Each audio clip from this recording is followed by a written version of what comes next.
ही अच्छी रहेगा। जैसे जन स्वराज की ही बात करें तो वो जिस तरीके से बात कर रही है फिलहाल, उसे देखकर तो वही लगता है कि अभी वर्तमान में जितनी जितनी पार्टियां उन सब में सबसे अच्छा जन स्वराज है। हाँ, जनसुराज है।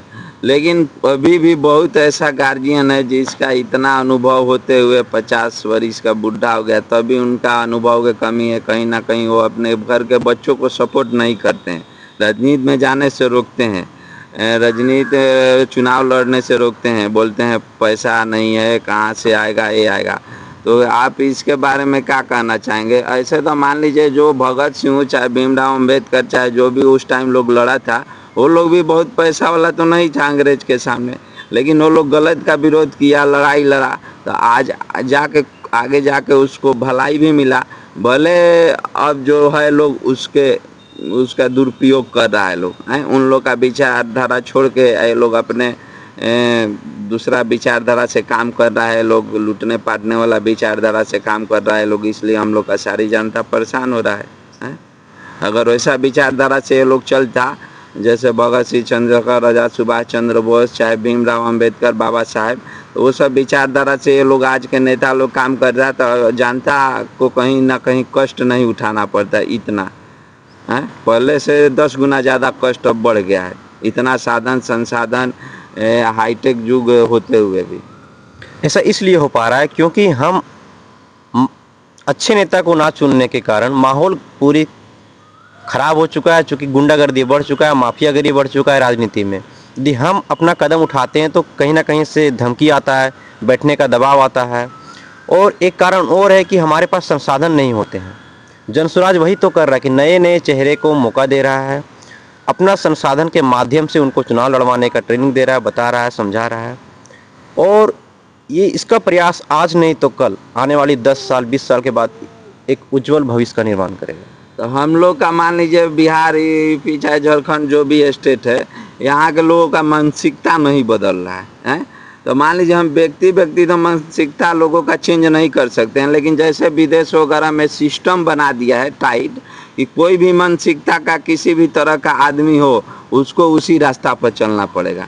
तो उसी तरह हम लोग का बिहार, हम लोग का स्टेट में, हम लोग का देश में भी वैसे ही सिस्टम टाइट हो जाए, कोई भी मंत्री हो, चाहे बड़ा नेता हो चाहे छोटा नेता हो, अगर गलती करे तो उसको सज़ा मिलनी चाहिए।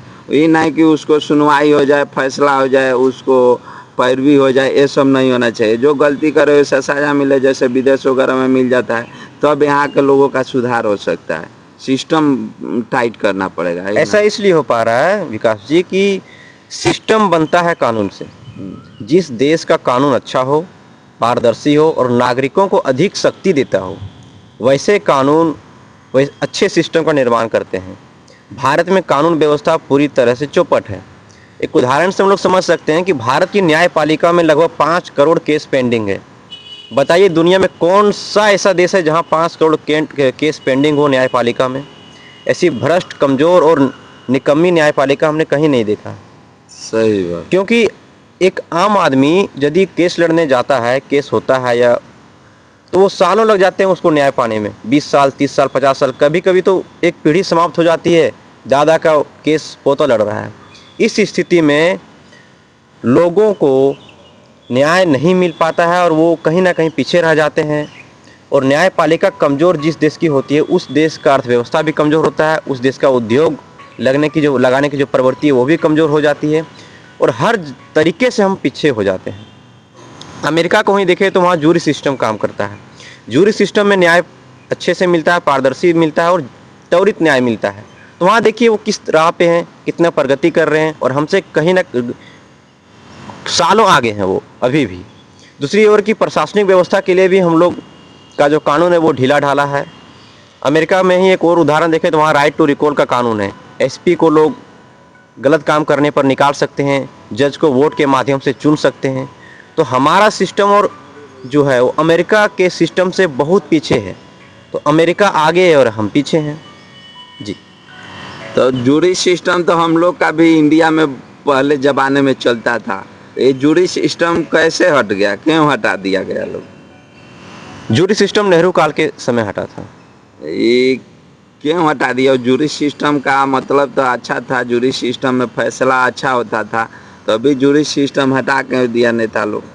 देखिए अभी के दौर के अनुसार देखें तो हम लोग बोलते हैं कि निजीकरण या होता है ना कि सरकारी बैंक का निजीकरण हो गया, रेलवे का निजीकरण हो गया, एयरपोर्ट का निजीकरण हो गया। तो ऐसा होता इसलिए है कि पहले कोई भी सरकारी कानूनों का, सरकारी संस्थाओं का और सरकारी जो व्यवस्थाएं उनका पहले स्थिति खराब करते हैं, फिर बदनाम करते हैं और उनको फिर निजी हाथों में बेच देते हैं। उसी प्रकार से हुआ जूरी सिस्टम के साथ। उनको लोग गलत तरीके से उनमें काम करने लगे, उनको बदनाम करने लगे और बदनाम करने के बाद माहौल बन गया लोगों में कि नहीं, जूरी सिस्टम गलत तरीके से काम करती है। और सरकार को मौका मिला जूरी सिस्टम हटाने के लिए, और वो चाहते भी थे जूरी सिस्टम हटाने के लिए ताकि सामंतवादी पूंजीपतियों की शक्ति बढ़ते रहे, नेताओं की शक्ति बढ़ते रहे और जनता नेताओं पर, अपराधियों पर और पूंजीपतियों पर लगाम ना लगा पाए। इसलिए जूरी सिस्टम हटाई गई थी। अभी उसी का परिणाम है ना कि 5 करोड़ केस पेंडिंग है, उद्योग प्रभावित हो रहे हैं और लोगों को जल्दी से न्याय नहीं मिल रहा है। कहीं ना कहीं जनता को कमज़ोर बना के रखने का साजिश है कि जनता कमज़ोर रहेगा तो हम उस पर अपना जो व्यवस्था बना के लूटने पाटने वाला काम जारी रखे रहेंगे। जी सही, जनता जागरूक ना हो। आप सही बोल रहे हैं कि सब शक्ति न्यायपालिका में या नेताओं में, अधिकारियों में है, जनता में कुछ नहीं है। हमारे पास से केवल एक ही शक्ति है, वोट देने की शक्ति, वो भी 5 साल में एक बार आती है। और इस वन नेशन वन इलेक्शन के कारण वो शक्ति भी हमारी कमज़ोर हो रही है। जनता केवल अपना खाली गांव में बात करता है, बहस करता है, लड़ता है आपस में, लेकिन नेता लोग से नहीं लड़ पाता है। समस्या समाधान के लिए जनता नहीं लड़ पाता है, इसलिए हम लोग के पीछे जा रहे हैं। हम लोग